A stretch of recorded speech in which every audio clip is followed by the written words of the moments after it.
Have you ever felt completely blindsided by someone you trusted? That's exactly how I felt just a few months ago. I thought everything in my relationship was genuine, that the trust we built over time was unshakable. But then, little things started adding up, tiny cracks I had ignored. At first, I told myself I was overthinking, that maybe it was just my imagination. But deep down, I sensed something was wrong, and it left me feeling anxious, unsettled, and heartbroken all at once. I struggled to process the mix of confusion, hurt, and disbelief. Every day felt heavier than the last. The person I cared about the most seemed different, distant, almost secretive. And in that space of uncertainty, I realized something important. I couldn't just sit back and ignore my instincts. I had to act, but carefully. I had a plan. One that would uncover the truth, without losing myself in anger. After that initial gut feeling, I started paying closer attention, not in a paranoid way, but in a careful, thoughtful way. I noticed small patterns, fleeting moments that didn't fit the picture I thought I knew. It was subtle, a text deleted too quickly, a change in tone, an unexplained absence. Each little detail made my heart sink a little more, but I also knew I needed clarity. I felt conflicted, torn between the fear of being right and the hope that I was imagining things. Nights became long and restless, and I replayed conversations in my mind, searching for signs I may have missed. I wanted the truth, but I also feared it, because once uncovered, there was no going back. During this time, I reminded myself to stay grounded, to stay calm. I didn't want my emotions to control my actions. I needed a plan, a way to face the reality, without losing my dignity or compassion. As the pieces of the puzzle started to fall into place, I realized I couldn't confront the situation blindly. I needed a plan, a thoughtful, measured approach that would uncover the truth without creating unnecessary chaos.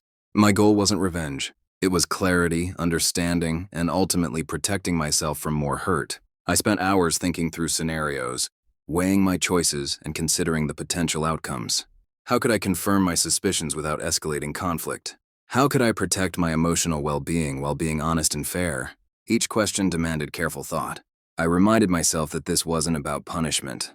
This was about facing reality with courage and composure. I mapped out my steps, deciding which conversations to have, which evidence to keep, and when to act. For the first time in weeks, I felt a small sense of control.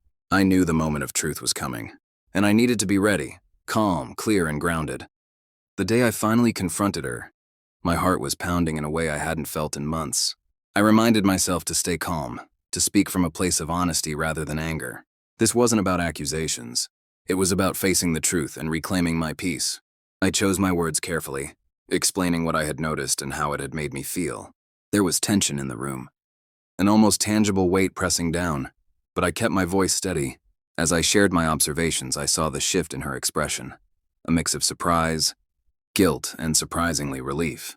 She admitted what I had suspected, but rather than spiraling into blame, I listened.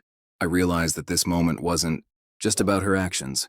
It was about me asserting my boundaries and valuing my emotional well-being. Walking through that difficult conversation, I felt a strange sense of liberation, as if honesty itself was a small but powerful victory. After the confrontation, everything felt different, like a quiet tension had settled over my life. I wasn't expecting immediate resolution or forgiveness, but I knew that I had taken control of my own story. I had faced a painful truth head-on, and that in itself felt empowering. My relationships with those around me shifted subtly. Some offered support and understanding, while others seemed distant, unsure of how to respond. I realized that honesty can be isolating at first, but it's necessary for genuine connection. I also noticed how much mental energy I had been spending hiding the truth, and now that burden was lifted. In those days, I reflected on my own choices, how I could respond with integrity rather than anger, and how to rebuild trust with myself. I felt a quiet pride in standing up for my emotional well-being, even when it was uncomfortable. This aftermath wasn't easy, but it was undeniably a turning point in my life. Looking back, I can see how much this experience taught me about boundaries, honesty, and self-respect. I learned that confronting betrayal isn't about revenge, it's about reclaiming your own power and protecting your peace of mind.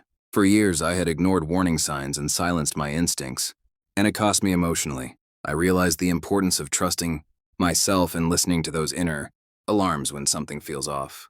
I also discovered that being truthful, even when it risks conflict, is a form of self-care. Protecting your mental and emotional space isn't selfish. It's necessary for your well-being. Another lesson was about forgiveness, not necessarily forgiving others for their actions immediately, but forgiving myself for any hesitation, doubt, or misplaced trust.